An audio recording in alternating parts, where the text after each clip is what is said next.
وقتی نماز عصر شد پیشاب میکنم و خلاص، در وقتی طهارت کردم پاهام هم شویم.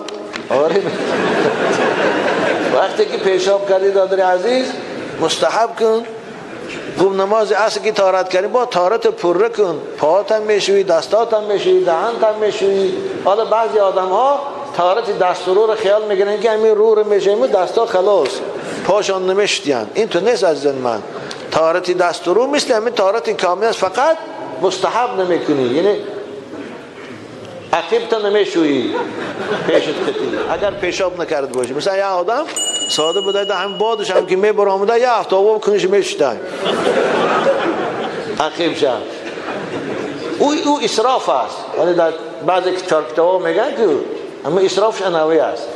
برای باد قفار شوشتن شرط نیست عقیبه، اما طهارت کامل میکنی، دستاتو تا بند دست میشویی، دهنت 3 بار آوگردان میکنی، بینی رو 3 بار آوگردان میکنی، رو میشویی 3 بار، خوب دستا رو تا آری 3 بار میشویی، مسح سر میکنی، پا رو هر دوش میشویی، انا بعد نماز میخونی. اگر پا رو نشسته نماز خوانی نماز درست نمیشه، زیر شنی پا فرض است دادر عزیز.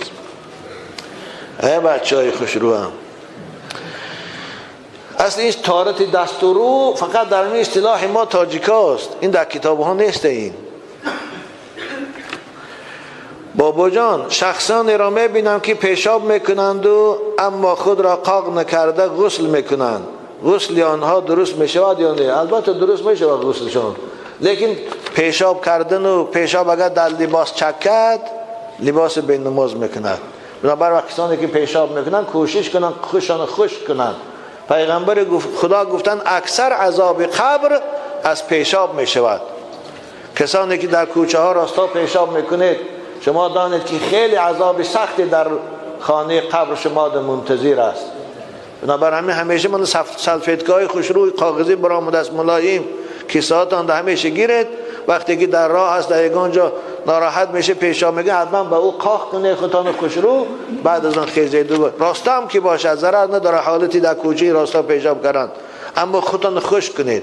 چکیده اگر رفت و 1000 تانده چکد یا بدن تانده چکد دانید که پگه عذاب سختی قبر در رو فرو میشه. قبر عذاب دارد. این قبر کمری مفتشایی اینا نیست و کمری دهشتناکی مفتشای خداست. رسول خدا گفتن استنزهوا عن البول فان عامه عذاب القبر منه. خودتان از پیشاب همیشه احتیاط کنه، کوشش کنه پیشاب در لباساتان نرسد، در بدنتان نرسد که اکثر عذاب قبر از پیشاب است. بچه‌های خوش رو احتیاط کنید دارید. خالصا الله اکبر گوید. بابا جان در وقت اقتدا کردن با امام نام امام هم گیریم یا پسر باشد گوید که با پدرم اقتدا کردم؟ نه داده کسی شر نیست این گپ رو گفتن. همین رو آردم به قبله به جهت کعبه اقتدا کردم به همین امام گو خواه پدر تا خواه تقایی تا خواه همسایی تا شدم میگرد و شر نه نام امام گرفتم. چم بچه خوب بودن طالب علم بودن، نه طالب علم تا ملا میشن که خونیجگر میشن تشویش میشن. بابا جان بعضی جاها در شخصان گوش و دم سگ را میبرند، آیا این گناه نیست؟ نه اگر عرف باشد اول فایده داشته باشد بریدنش باکی نداره، زیرا که گوشی دراز بعضی وقتها سبب آزار همون سگ میشد دیگه. سگا میخواین میکننش از میشد شاید به خاطر همین کوتاه میکنن که یگان سگ دیگر گوش نکند و نخواید. وقتی که عرف باشد باکی ندارد. این بابا جان در وقت علف درو کردن مار از پیشم براید، آن را چیکار کنم؟ گیر در بغلتان دوست چی خوب او این مار از کجا که براد کوشش میشن ویا. پیغمبر خدا گفتن اقتل الاسودین ولو کنتم فی الصلاه. مار و کژدم گفتن درون نماز دم که باشه کشه. وقتی که در درون نماز پیغمبر کشتن ما رو اجازت داد در اون علف درب به طریق علوم میکشیده. بعد تماشا کرده مسیش یا از سنگی دست رو زن وقتی که کشتی خاطر جمع میشه به حضور درو کردن میگیری، اما نه کشتیش اگر تشویشی که با نگزم گفتم نه بچه های خوشرو از دشمن حذر گفتیم و مار دشمن است، ما رو کجدم. رسول اکرم حتی در این نماز گفتن کشه. من نماز خواندی سبده که یک مار یا کجدم پیدا شد، در حالا یکم سنگه یکان جای در طور سری دو تزنباره با نماز خواندن گیر کلید نکن نماز. خب این بچه خوب بوده. یکم چند این 16 سوال نوشته. این همه وقتی ما رو توشا هم میگیره غیرین. بابا جان در وقتی تکبیر گفتن از لبم یا از دندانم خون آمد، نماز خوانم یا رفته طهارت کنم؟ البته رو طهارت کنم، چون خون کی بنواد طهارت میشه کنه، با اون دیگه نماز رو طهارت کن، اما تکبیر گفتگی میشه بعد بیا نماز تخون. بابا جان بالای گوسفند سوار شویم مثل خر و اسب درست ای؟ چی خوب بوده این نه؟ بچی ناز نه درست نیست میشم. هر چیز برای سواری هست. خداوند برای سواری اسب و اشتر و خوب خر برآورده است، من قوتاس برآورده است، اما این بوز و گوسفند برای سواری نیست. گاو و برزگاو برای سواری نیست. حالا یک زمانهای قدیم یک آدم برزگاو سوار شده بوده است، میگه خداوند برزگاو به زبان حال، این حدیث صحیح است، به زبان در آور روش گردم به سوی صحابی گفت که ای انی لم اخلق من خدا برای سواری نآفریدم، من برای جفت کردن هستم نه برای سوار شدن. از این سبب اینها رو سوار شدنشان خوب نیست. چند هر مخلوق خداوند برای یک چیزی آفریده است، هر خدمتی میکنه. دو ریشه درخت به زیر حاجت خانه رفته باشد میوهش حلال است یا نه؟ آره حلال است.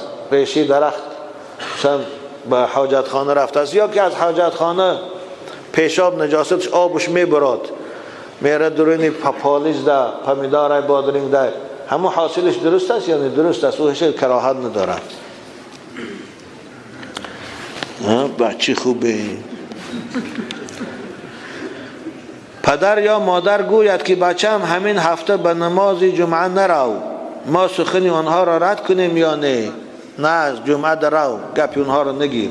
پدر و مادر اگر فرزند فتوا ده میگوید گوید که مسجد نرو، نماز ده نرو، یا شام خفتن است شب نرو، من گپش اطاعت نکنه رو میگه.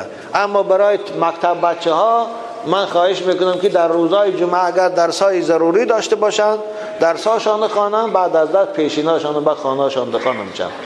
اما اگر وقتهای تعطیل باشد مسجد روان نمازاشان جمعه رو گوش کنند، صحبت شنوند. اینجا اطاعت پدر و مادر واجب نیست، زیرا رفتن مسجد نماز جماعت و جمعه فرض است. اطاعت پدر و مادر در این صورت واجب نیست.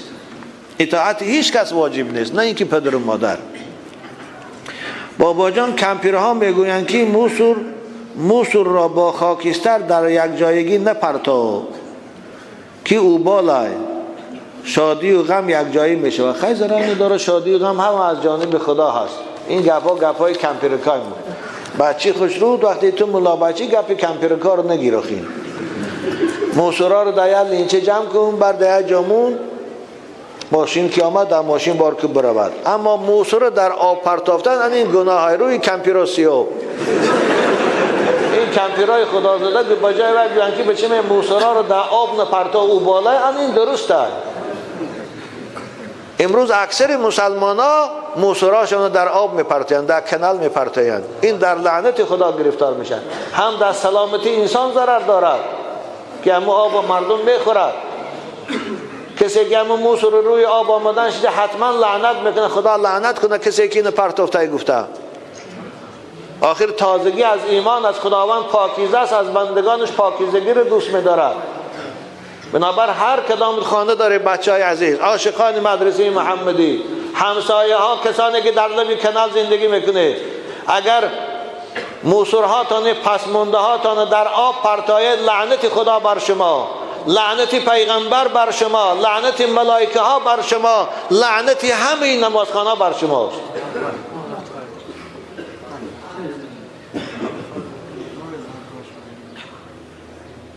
آخر این انصاف هم نیست. این کمپیرای مادرای عزیز اینه گویند، پدرای مهربان اینه گویند، بچه ها و کلیناش میگن که بچه من موسور در آب نپرتا، اوبال است. این اوبال است.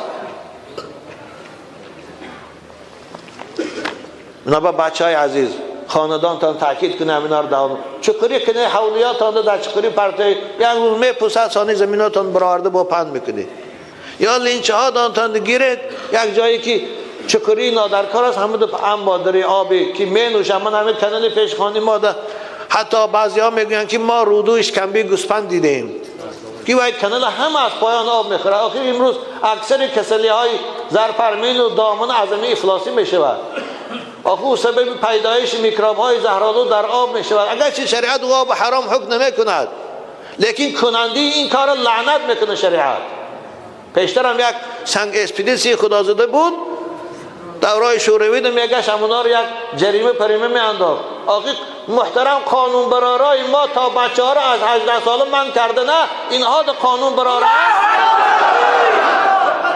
اما اونها رو طرفداری کنیم تعریفشان کنیم بنابر رئیسای محله بشم اینا رو سخت گیرتان بابا جان در سر زمین باشیم به جای نماز خانیم رخصت است یا نه؟ آره رخصت است. در سر زمین خودش پاکیزه است نماز خانه بچم بالاش ده جایز است نماز خواندن شد وجودش رحمت للعالمین مسجد او شد همه روی زمین پیغمبر بزرگواری ما بالای جای نماز ده نماز نخوانده رفتن اصحاب پیغمبر فقط در بالای ریگ سجده میکردن بابا جان در کتاب تاریخ عمومی گفته است که پیغمبر